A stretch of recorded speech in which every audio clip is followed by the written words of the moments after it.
بسم الله الرحمن الرحيم. اللهم صل على سيدنا محمد وعلى آل سيدنا محمد وبارك وسلم عليه. باب بیان د تواضع د حضرت پیغمبر صلی الله علیه وسلم. دا ټول مرګري کشران دي که مشران دي، اخلاق مبارکه و د پیغمبر علیه الصلاة والسلام د خویو عادتو ته چې وګورو په دا یو نن ورځې سبق باندې چې عمل وکړو ټول عمر د موږ د کامیابۍ ذریعه ده. که استاد ده، که شاګرد ده، که امید ده، که ملا ده، دا اخلاق د خوینه په ځای کې پیدا کول پکار دي. اول د تواضع په باب کې چې نبی کریم صلی الله علیه وسلم تواضع کوي. تواضع تملق دا مې مخکې دوه ورځې درته بیان کړی و. یو چاپلوسي ده چې د چا د دنیا د قدرت د یو دنیایي عزت په خاطر ورته ټیټ ټیټ کېږي، د ده قدر کوي. اخو خطره د دې ده چې د سړي نو د ایمان زور راشي. یو تواضع ده چې د یو انسان د یوې خوبایي تصور کوي او تر ځانه په یوه حیثیت پورته وبولي. په دغه حیثیت اگر که د ما شاګرد ده، اگر که د ما نه کشر ده، اگر که د ما مرید ده، خو دغه صفت په ده کې تر ما ښه ده. په یغه حیثیت دته عاجزي وکړي، د ده قدر وکړي، دغه ته تواضع ویل کېږي.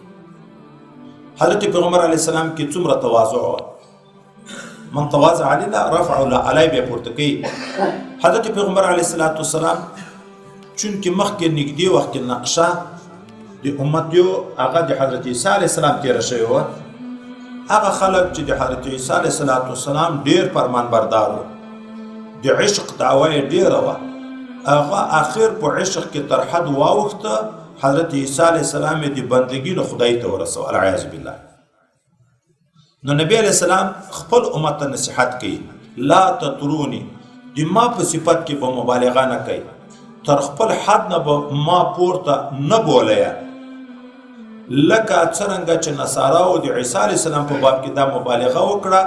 پورته یې باله د خدای زوی یا د خدای پاک سره شریک یا خدای باله. نه، انما انا عبد الله، زه د خدای بنده یم، غلام یم، خدای نه یم، د خدای سره شریک نه یم، د خدای زوی نه یم. الله ده یو شعر کې ذکر کوي، اگر که تنزل وکړي بنده ده، اگر که ډېر عالي وي. زه د خدای بنده یم، خو او د رسالت صفت په معنی د ضمنه لکه د عیسی علیه السلام په باب کې چې یهودو بیا دا بې ادبي کړه چې د رسالت نه انکار کو ولا د زنا یې بلل، العیاذ بالله. چې بې ادبي د نبي وشوم کافر، او چې نبي یې تر ځان پورته وباله، تر خپل مقام نه پورته وباله، د خدای مقام ته هم کفر ته برسېږي. مبالغه به د ما په صفت کې نه کوي. دا اوس یو غټ قانون شو، د پیر، د استاذ، د هر چا به د سویې موافق عقیده لري. دا درغلي کوي، دا موبایل چې دا نوې مېلمانه یې چا سره یي، دا اوس هم یوه ته اوس هغه د راوچخېدو، دا ښه سبق نه په مابین ووته، شیطان کافر ده که نه. نو دا پیر به هم په خپل مقام کې مني. پرون مې چې درته ویلي یو چې داسې جاهلان داسې اقوال او داسې الفاظ استعمالوي د پیرانو په باب کې چې توهم د شرک وي، صورتاً د شرک سره مشابهت وي، په صفاتو مختصو کې لکه د خدای پاک سره لکه شریک چې بولي، داسې الفاظ د دې په باب کې استعمالوي. نه، هر څوک په خپل مقام کې منل کېږي. دوم، حضرت پیغمبر علیه السلام ته یوه ښځه راغله چې اما د تا سره څه کار ده. مطلب څه؟ مطلب دا چې دا نور خلک یې وانه اوري ما خبره، صرف ته یې واورې. حضرت پیغمبر علیه السلام ورته ویلې چې مدینې منورې په کومه کوڅه کې چې کینې زه در سره کینم، کلي کوڅې وای نه دي مراد، دغه ښار ده، بازار ده، په دغه کې چې په کومه کوڅه کې کینې زه در سره کینم. اوس عجز ته ګورئ، د خدای پیغمبر ده، سید الکونین ده، د یوې ښځې په التماس چې هغه ورته د ما یې تا سره پټه خبر ده، دا نه ورته چې بیا کور ته راشه، بیا جومات ته راشه، دا نامناسبه ځای ده چې ته اوس خبره کوې. نه، په کومه کوڅه کې چې کینې زه در سره کینم. او ورسره کېناستو، د دې خبره یې واورېده، هغه سوال جواب یې وکړه. موږ ته فقهي اصطلاح باندې علما او نور مسائل را مستنبط کړي دي د حدیث مبارک نه. یو د دغه حدیث مبارک نه دا معلومیږي چې حاکم د وخت هغه به د رعیت په حاجتو پوره کولو کې تلوار کوي زنډوي به نه. نبی علیه السلام دستي ورسره کېناست د دې حاجت یې پوره کړو وایي نه ځنډوله چې یا سبا ته راشه یا بله ورځ ته راشه. نو دستي به وایي امیران د وخت د خپلو افرادو د حوایجو په پوره کولو کې کوشش کوي. یو دوم فقها د دغه حدیث مبارک نه بله مسله معلوموي خلوت مع الاجنبیه خو ناروا ده د پردۍ ښځې سره ګوښه کېناستل ناروا ده خو اوس ښځه د تعلیم یې راغله د تا نه مسلې پوښتنه کوي. یو بل مشکل دی د تا سره ته امیر یې د تا ته خپل حاجت وړاندې کوي نو ته د دې سره په داسې ځای کې کښېنه چې د خلکو بدګماني نه په کوڅه کې کښېنه چې خلک دې ویني. ګوره تګ راتګ وي خلک دې ویني که ته یې کوټې ته ننباسې چې هلته دننه دستي بدګماني پیدا کېږي. خلوت مع الاجنبیه د پردۍ ښځې سره ناروا خو چې ضرورت شو په داسې ځای کې به خلوت چې خلوت اصلاحي شرعي ورته ونه ویلی شي کښېنه چې خلک دې ویني بدګماني به بیا نه وي. نو هغې ته ویې چې چیرې چې کښېنې زه په هغه ځای کې د تا سره کښېنم او هغې سره کښېناستو د هغې ته یې خپل مشکل ورحل. دا بل روایت کې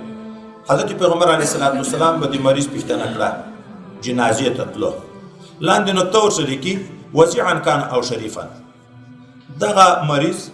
دغه مړی که به موړ و که به مسکین و که د اعلی خاندان به و که د ادنا خاندان به و د فرق نه کو د هر مریض پوښتنې ته ورتلو د هر مسلمان جنازې ته ورتلو.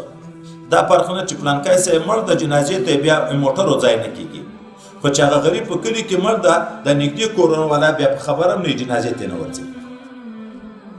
دا خو د تکبر وایي خاصه ده چې ځان غټ بولې د غټو خلکو جنازې د غټو خلکو پوښتنې ته ورځي او په کنکیو باندې شرمېږي. هر یوه پوښتنې ته به ورتلو حتی کافر چې همسایه به و د هغه پوښتنې ته ورتلو. د ده یو خادم و یهودی هلک و د ده خدمت به یې کول مریض شو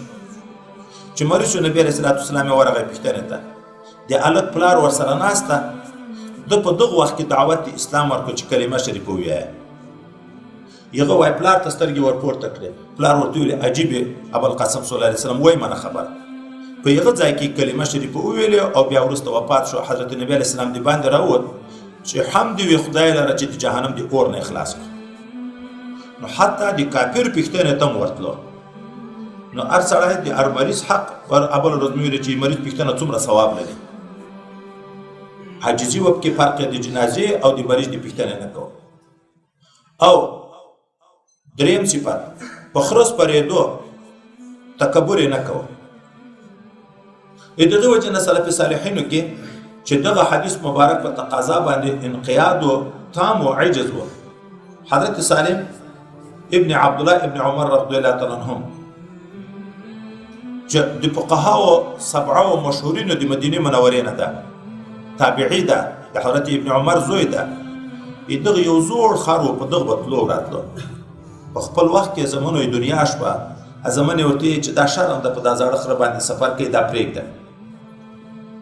ده نه پرېږده. بیا یې زمن ورجوک شو دا د خره یو غوږ یې په پرېږده چې بدرنګه شي پرې بېږدي ده نه پرېږده. بیا یې بل غوږ په پرېږده ده نه پرېږده. بیا یې د خره لکۍ ور پرېږده وایي ده تر مرګه پورې هغه زوړ خر استعمالوه هغه یې نه پرېږده. ولې وایي د ما عزت په دې کې ده چې د رسول الله صلی الله علیه وسلم په نقشه لاړ شم. نو د څو سوه کاله مخکې علما محدثینو لیکلي په هغه وخت کې د خپلې زمانې نه شکایت کړی ده چې په هغه وخت کې خر و کچر و. وایي د نن سبا ملایان یو د په خره سپور شي اوس ټول کوشش کوي د کچرو د پیدا کولو دپاره په خره شرمېږي وایي او ځان وارث د پیغمبر علیه السلام بولي. نن به دا موږ په دا ناستو خلکو کې یوه ورځ مې مخکې مې ویلې چې اول زه بیا بل د شناخته و خلکو په کلیو په علاقه کې به څوک په خره باندې سپور شي. ولې په شرمېږو چې پیغمبر علیه السلام سپارتیا په کړې ده موږ ولې وشرمېږو په هغه باندې. بل حضرت پیغمبر صلی الله علیه وسلم که غلام به دعوت ورکوم د قبلوه دا چې اوس حاجي صاحب د خان صاحب د مور د مېلمستیا ورځو که یو مسکین راته ووایي چې په دا پوهېږو چې چی نشته شکانه راته پخوي بیا هغه ته نه ورځو چې غلام به دعوت ورکوم قبلوه. بل ابن قریظه په واقعه کې چې جنگ و نبی اسلام په داسې خرسپور و چې هغه مهار د خرما او د پاڼې و پړه یې نه و پکې او هغه کاته چې په خره باندې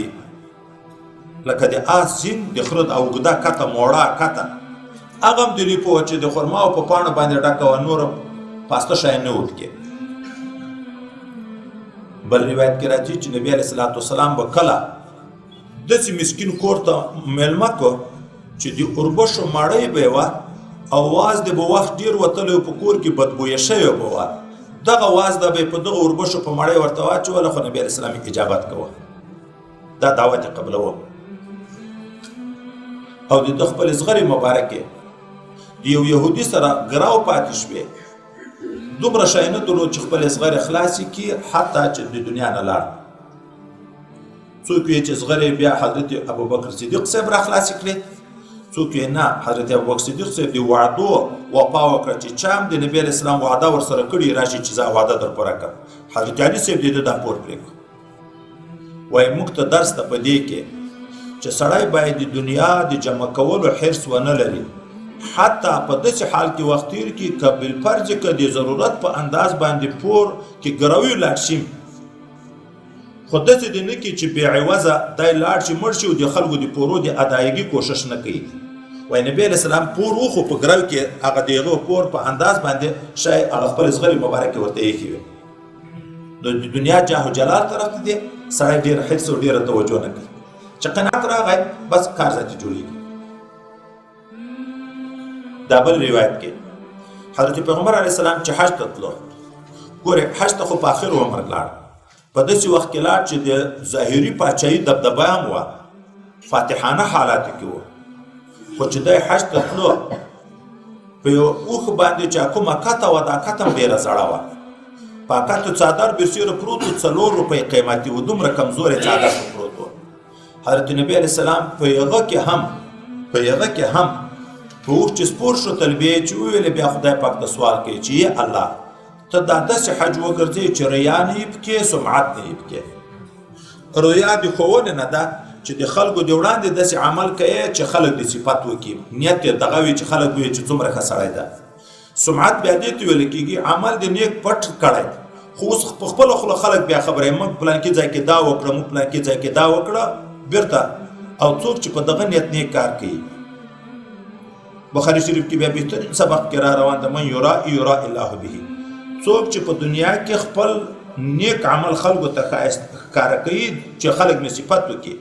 خدای پاک به په قیامت کې په 8000 قوم کې وشرموي چې دغه کار د ما د رضا دپاره نه ده کړی صرف خلکو ته ځان ورکوي څوک چې خپلې خبرې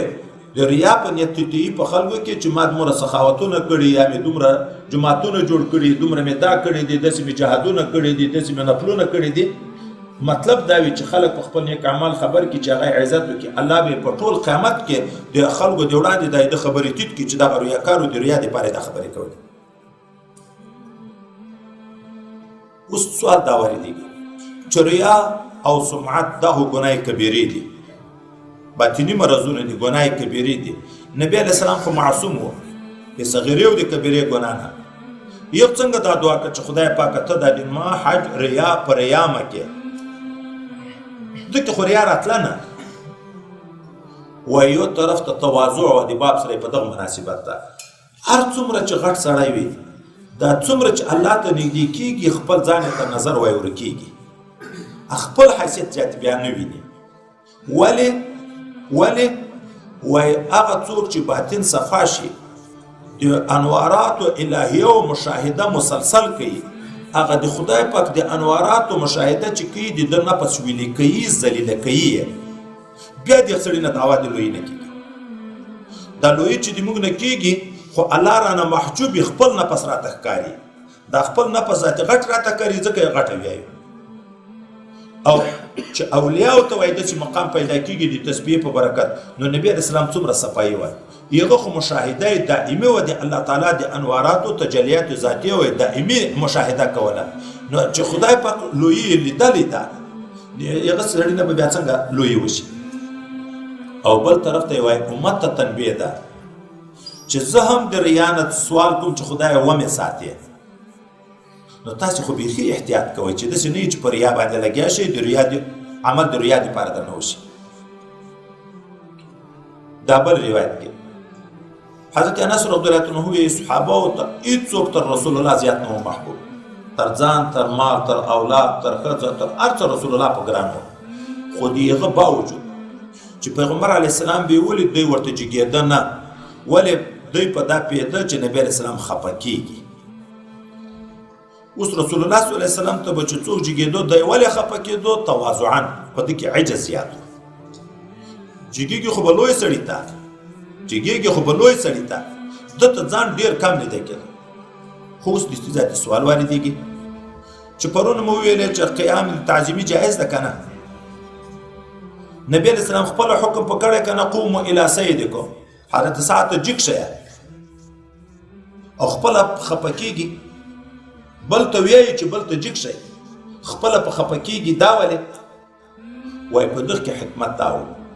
جګېدن مشر ته د تعظیم دپاره دا یو مستحب عمل ده، حق ده، جایز ده، د مشر قدر ده. لیکن چونکې د نبی علیه السلام سره د خلکو مینه ډېره وه، ته د دغه دپاره چې داسې نه چې په مینه کې آخر داسې لکه مخکې چې د نصاراو غوندې د خدای په صفت مې بیا ونه بولي، نو ته به مخنیوی کو، ما ته به جګېږم نه، دا به نه کوي، دا به نه کوي چې داسې نه وي چې بیا ما په صفت کې دومره مبالغه وکړي چې ما بیا د خدای سره شریک یا خدای زوی کړي. دوم، دلته په دغه روایت کې راغله چې حضرت نبی علیه السلام ته صحابه نه جګېده، په دا پوهېده چې دی خفه کېږي. هلته په بل روایت کې بیا راځي چې پیغمبر علیه السلام به مجلس ته چې راغی هم دی ورته جګېده، چې کله به د مجلس نه ووت هم دی ورته جګېده، چې سبق ته لکه درسګاه ته مسجد ته به چې راغی یم، مجلس ته به چې راغی یم، صحابه ورته جګېده، چې تلو به هم صحابه ورته جګېده. دلته بیا نه جګېده. نو دغه بیا تطبیق دا کېږي. دوه قسمه حال و، یو لکه زه چې ملګرو ته بار بار وایم، هلته ملګري ناست وي، استاذ وویني چې ګیټ نه راووت داسې ځي، دې طرف ته نه ورځي، خو بعضې هلته په پټي کې جګ شي ودرېږي. دغه عمل نه و. نبی علیه السلام په دغه ډېر خفه کېدو چې اوس پیغمبر علیه السلام به بالفرض که په لیار تېرېدو مجلس ته به نه راتلو، صحابه به دلته هم ورته چې جګېده په ده خفه کېده، چې دا خو نو دومره زیات تکلف ده چې دا صحابه اوس وزم نه وزم به که نه. یعنې ما بار بار ملګرو ته ویلي دي چې اخر موږ دغه نه تنګ شو چې کټ کې نه شو کېناستی، خپلې تابې ته ګرځېدی نه شو، په هر ځای کې ټیټ او جګه شروع شي، خپل مقصود ټول فوت شي. نو وایي چې دغسې به تېرېدو، مجلس ته به نه ورتلو، هلته بیا نه ورته جګېده، خو چې مجلس ته به ورتلو یا به د مجلس نه ووت هلته ورته جګېده. یا دوم تطبیق دا کوي، کله د نبي کریم صلی الله علیه وسلم کور مبارک، حجرې مبارکې خو په جومات پورې نښتې وې، چې یو وارې به راغی ورته جګ به شو، خو کله به نبي علیه السلام د ضرورت لپاره ننوت کوټې ته، بیرته به بیا راووت، داسې وخت کې بیا نه ورته جګېده، چې دا ډېر ورود وشو چې دا نو تکلیف جوړېږي. دا اوس موږ چېرې لاړ شو مړی مېلمستیاو ته، کله موږ وختي تللي یو، کله نور خلک وختي تللي، چې هغه وختي تللی دا نور چې ناوخته پسې ورځي چې ستړی مه شي، ته هر یوه ته جګېږي، په عذابېږي که نه په عذابېږي. طبعا که جګېږي مجبوریت نه جګېږي، کنې نور خو په طبیعت بوج وي. نو نبي علیه السلام دغه ځای نه منې کول چې جګېدن هم چې په مینه وي، په محبت وي، بیا خو عبادت ته ثواب ده. دا چې پورې په عذاب یې څه وکړو خو مجبوریت نو چې راغه چې نه شو ورته جګ خو شرم ده. دغه جګېدن بیا ریاکاري ده، دغه نه دوی ته ثواب شته، هغه هم باید دوی دغه منع وکړي. نو په دغه وخت کې نبي علیه السلام منع کړه.